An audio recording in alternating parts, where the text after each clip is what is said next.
ரோஷினி, என்ன மனசாக சீக்கிரமா வந்துட்ட? மணி 4:30 தானே ஆகுது.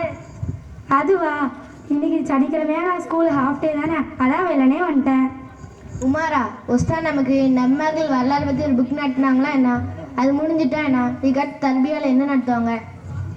இல்லையே, எல்லா நபிமார்களும் முடியல. இன்னொரு நபி இருக்காங்க, ஆனா உஸ்தாத் அவங்கள பத்தி நடத்தவே இல்லை. அந்த நபிமார்கள் புக்லயும் அவங்கள பத்தி சொல்லவே இல்லை. எந்த நபி நீ சொல்ற? லுக்மான் அலைஹிஸ்ஸலாம் தான். அட நபி இல்ல, அவர் ஒரு சாலிஹான மனிதர், அவ்வளவுதான். சேச்சே, நபி தான். அப்புறம் ஏன் அவங்க பின்னாடி அலைஹிஸ்ஸலாம் சேர்த்து சொல்றோம்? அது அப்படிதான் சொல்லணும், ஆனா நபி இல்ல. அப்புறம் ஏன் அல்லாஹ் அவங்க பேர்லயே குர்ஆன்ல ஒரு சூறாவை இறக்கியிருக்கான்? அப்படி பார்த்தா மரியம் சூரா இருக்கு. அவன் நபியா? முதல்ல அந்த சூறா என்ன இருக்கு, அல்ல என்ன சொல்லியிருக்கா அவனுக்கு தெரியுமா? தெரியலையே, ஓதி இருக்கேன், ஆனா என்ன சொல்றாங்கன்னு தெரியாது. சரி, உன்கிட்ட ஒரு கொஸ்டின் கேட்கிறேன். ஸ்கூல்ல ஒரு லெசன் உண்டு. அந்த லெசன்ல நேரு ஒரு பொண்ணுக்கு இந்திரா காந்திக்கு அட்வைஸ் பண்ண லெட்டர்ஸ் இருக்கும், யாவத்துல இருக்கா? இருக்கே, letters from A father to A daughter. அது ஒரு புக்காவே பப்ளிஷ் பண்ணியிருக்காங்களே, அது ரொம்ப ஃபேமஸ்லோ. இரி லுக்மான் அலைஹிஸ்ஸலாம் பத்தி பேசிட்டு இருக்கோம், நீ ஏன் டாபிக்கை நேரு கிட்ட கொண்டு போற? லுக்மான் அலைஹிஸ்ஸலாமுக்கும் நேருக்கு என்ன சம்பந்தம்? நேரு ஒரு பொண்ணுக்கு பண்ண அட்வைஸும் தெரிஞ்சு வச்சிருக்க, ஆனா குரான் ஓதுற, ஹிஃப்ஸ் பண்ற, குரான்ல வாப்பா பையனுக்கு பண்ண அட்வைஸ் தெரியாம இருக்க. என்னது வாப்பா பையனுக்கு அட்வைஸ் பண்றாரு? அது குரான்ல இருக்கா? அந்த அட்வைஸால அந்த சூறாக்கு லுக்மான்னே பேரு. அப்படியா? எனக்கு தெரிஞ்சுக்க ஆர்வமா இருக்கு. எங்களுக்கும் தான். நான் மாசோட தான் தமிழ் குரான் இருக்குல்ல, அதை வாசிச்சு என்ன அட்வைஸ்ன்னு தெரிஞ்சுக்கோமா? சரி.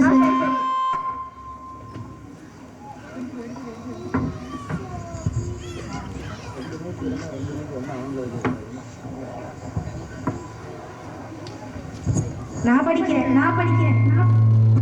சண்டை போடாதீங்க, ஆளுக்கு ஒரு வசனத்தை வாசிப்போம்.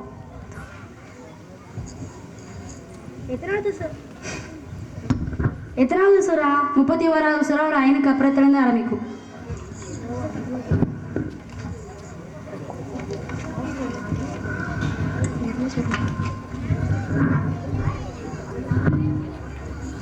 وَلَقَدْ آتَيْنَا لُقْمَانَ الْحِكْمَةَ أَنِ اشْكُرْ لِلَّهِ وَمَنْ يَشْكُرْ فَإِنَّمَا يَشْكُرُ لِنَفْسِهِ وَمَنْ كَفَرَ فَإِنَّ اللَّهَ غَنِيٌّ حَمِيدٌ. லுக்மான் தன் மகனுக்கு உபதேசம் செய்தபோது, என் அருமை மகனே, நீ அல்லாஹ்வுக்கு இணை வைக்காதே, நிச்சயமாக இணை வைக்கிறது மிகப்பெரிய அநியாயமாகும் என்று கூறினார். எனக்கு ஒரு டவுட்டு. லுக்மான் அலைஹிஸ்ஸலாம் அவனோட பையன் முஸ்லீம் தானே? அவர்கிட்ட ஏன் இணைய வைக்கிறத பத்தி லுக்மான் அலைஹிஸ்ஸலாம் பேசுறாரு? அதுவா, அல்லாஹ்வை விட்டு வேறதை வணங்குறது, சிலையை வணங்குறது மட்டும் ஷிர்க் இல்லை. தர்காவுக்கு போய் வழிபடுறது, அவங்கள கபிலன்னு துவா கேட்கறது, தாயத்தை தொங்க போடுறது, நல்ல கெட்டன பார்க்கறது, அப்படின்னு நிறைய இருக்கு. ஆமாம், மக்கள் இதையெல்லாம் ஏதோ இபாதத் மாதிரி செஞ்சுட்டு இருக்காங்க. ஆனால் அவங்களுக்கு தெரியாது ஷிர்க்கு மிகப்பெரிய பாவம் அப்படின்னு. அல்லாஹ் மன்னிக்கவே மாட்டேன்னு சொல்கிற ஒரே பாவம் இதுதான். இதனால் நிரந்தரம் நடக்கிறதுக்கு தான் போவோம். அல்லாஹ் தான்ப்பா பாதுகாக்கணும். அதனால தான் இந்த வசனத்துல அது பாவம்னு சொல்லாம அல்லாஹ் செய்யற மிகப்பெரிய அநியாயம்னு சொல்றானோ? ஆமாம். சரி, அடுத்து நான் வாசிக்கிறேன்.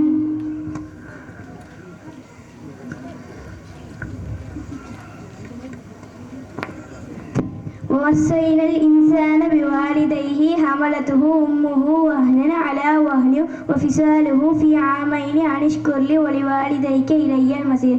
நாம் மனிதனுக்கு பெற்றோரிடம் நல்ல முறையில் நடந்து கொள்ளுமாறு உபதேசம் செய்தோம். அவனுடைய தாய் பலகீனத்திற்கு மேல் பலகீனமாக அவனை சுமந்தாள். 2 வருடம் அவனுக்கு பாலூட்டினாள். ஆகையால் நீ எனக்கும் உன் பெற்றோருக்கும் நன்றி செலுத்துவாயாக. மேலும் என்னிடமே அவனுடைய மீறுதல் இருக்கிறது. இந்த வசனத்தை பாருங்களேன். ஃபர்ஸ்ட் அல்லாஹ் அவனுக்கு நன்றி செலுத்த சொல்கிறோம். அதுக்கப்புறம் நம்ம முக்கியமாக செய்ய வேண்டியதுன்னு வேற எந்த அமலையும் சொல்லலை. நம்ம அம்மா அப்பாவுக்கு நன்றி செலுத்த சொல்கிறோம். இதே மாதிரி குர்ஆனில் நிறைய இடத்துல அல்லாஹ் எனக்கு நன்றி செலுத்து, உன்னோட வாப்பா அம்மாவுக்கு நன்றி செலுத்து, எனக்கு நன்றி செலுத்து, உன்னோட வாப்பா அம்மாவுக்கு நன்றின்னு சொல்கிறோம். அப்போ நான் வாப்பா அம்மாவுக்கு நன்றி செலுத்துறது எவ்வளோ முக்கியம். ஆனால் இன்னைக்குள்ள பிள்ளைங்க எப்படி இருக்காங்க? ரொம்ப மோசமா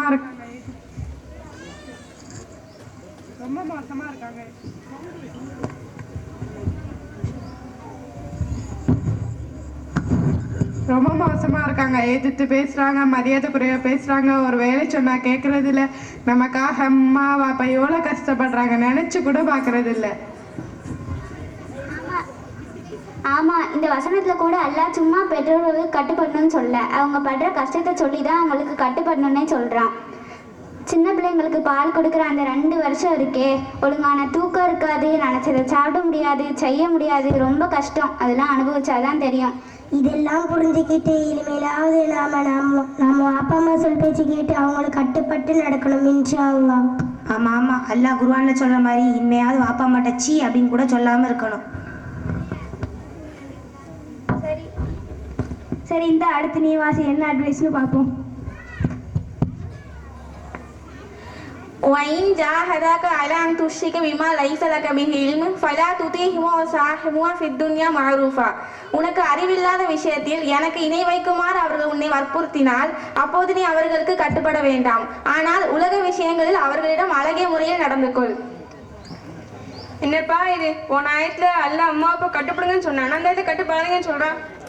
ஆமா, ஆனா அல்லாஹ் எப்ப கட்டுப்படக்கூடாதுன்னு சொல்றான்னு பாரு, அது முக்கியம். மார்க்கெட்ல இல்லாத விஷயத்த, ஒரு பித்தத் அனாச்சாரமான விஷயத்த நீ செய்யின்னு சொன்னா அம்மா வாப்பான்னு இல்ல, மார்க்கம் தெரிஞ்ச ஆலிம்ஸாவே சொன்னாலும் நீ செய்யக்கூடாது. அப்பனா எங்கள் பக்கத்து வீட்டு ஒரு வீட்டில் முழுத்து கந்திரின்னு எல்லாத்துக்கும் போவாங்க. அந்த பக்கத்து வீட்டு பிள்ளைகிட்ட கேட்டால் எங்கள் அம்மா தான் கூப்பிட்றாங்கன்னு சொல்லுவான். அப்பனா அந்த விஷயத்தில் அம்மா அப்பா சொல்ல கேட்கக்கூடாதா? கண்டிப்பா, நிச்சயமா கூடாது. அதே மாதிரி இதை சொல்லிட்டு இந்த ஆயத்துல அல்லாஹ் உடனே சொல்றான், உலக விஷயங்கள்ல அம்மா அப்பாட்ட அழகிய முறையில் நடக்கணும், அவங்க சொல் கேட்கணும். இதை ஏன் சொல்றான் தெரியுமா? ஏன்? இன்னைக்கு நிறைய வீட்டுல பசங்க நம்ம அம்மா அப்பா நம்ம கொள்கையில் இல்லைன்னு சொல்லிட்டு அவங்க மதிக்கிறதே இல்லை, அவங்க சொல்ற விஷயங்களை கேட்கறதும் இல்லை. இது ரொம்ப தவறான விஷயம். அவங்களுக்கு தான் இந்த வசனம். சரி, அடுத்து நான் வாசிக்கிறேன்.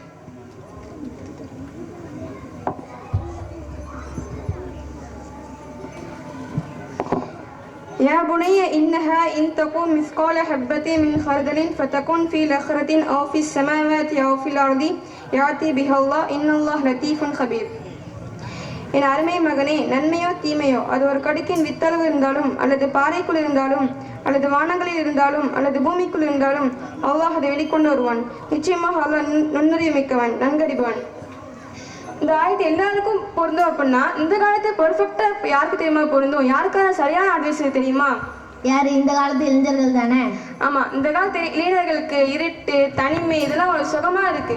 அவங்க வந்து அதை ஒரு பாஞ்சது இடமாவே பாக்குறாங்க. அங்க அந்த அந்த இடத்துல யாரு பார்வையும் படாது. அம்மா அப்பா, ஃப்ரெண்ட்ஸு, சொந்தக்காரங்க யாரும் பார்க்க மாட்டோம், என்னென்ன பாவம் தான் செய்யறாங்க. ஆமாப்பா, இவங்கெல்லாம் ரொம்ப மோசமாக இருக்காங்க. நம்ம ஊரில் இப்போலாம் இருட்டில் கஞ்சா அடிக்கிறது, போதை யூஸ் பண்ணுறது, தனிமைன்ற ஃபோனில் தடுக்கப்பட்டதை பார்க்குறது ரொம்ப மோசமாக போயிட்டு இருக்காங்க. அவங்களாம் வந்து நம்ம வந்து யாருமே பார்க்கல, நினச்சது வந்து எல்லாம் செய்கிறாங்க. ஆனால் இந்த ஆயத்தில் வந்து எல்லாம் தெளிவாக சொல்கிறான், கருப்பான பாறைக்குள் நடப்பது கூட அவனுக்கு தெரியும் அப்படின்னு சொல்கிறான். அதனால் இனி நான் எங்கே இருந்தாலும் என்ன பண்ணாலும் எல்லாம் இருக்கிறான், பயம் வந்து இருக்கணும். சரி, என்ன அடுத்து நீ வாசி.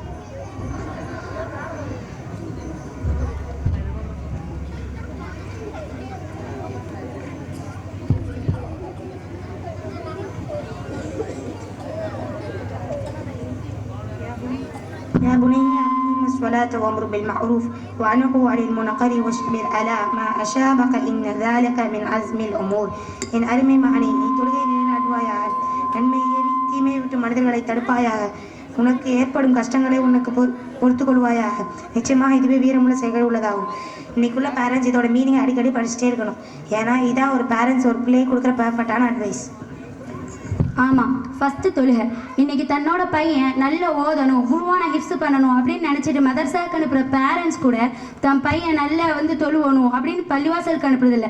கேட்டால் இருட்டாக இருக்குது, தனியாக போகணும், என் பையன் காலையில் வெள்ளனே எஞ்சிக்க மாட்டேக்கான், அப்படி இப்படின்னு சில்லி ரீசன் சொல்கிறாங்க. கரெக்ட். குரான் நல்லா ஓதுனா மட்டும் போதுமா? அதை ஓத கற்றுக்கிறது தொழுகையில் அழகாக வர்றது தான். இன்னைக்கு தன் பிள்ளைங்களை அக்கறையோட மதரசாவுக்கு அனுப்புகிற எத்தனை பேரண்ட்ஸ் பள்ளிக்கு அனுப்பி அக்கறை எடுக்கிறாங்க? அடுத்து நன்மையை வீட்டையுமே தடுக்கிறாங்க. ரெண்டுமே இன்னைக்கு இல்லை. ஃபுல்லாக அந்த படத்தை பாரு, இந்த சீரீஸ் பாரு, அந்த சாங்கு கேள்வி தீமை தான் ஏவுறாங்க. அதே மாதிரி இன்னைக்குள்ள பேரண்ட்ஸ் தன் பிள்ளையோட ஃப்ரெண்டு தப்பு பண்ணுறான், கெட்ட வார்த்தை பேசுகிறான் அப்படின்னா அவங்க கூடலாம் சேராதப்பா அப்படின்னு சொல்கிறவங்க தான் அதிகம். உன் ஃப்ரெண்ட்டை போய் இது தப்புன்னு சொல்கிறவங்க எத்தனை பேர்? எப்போ அந்த ஆயத்து கடைசியில் கஷ்டத்தை பொறுக்கிறது வீரமான செயல்னு வருது, அது எப்படி? இப்போ கஷ்டம்னு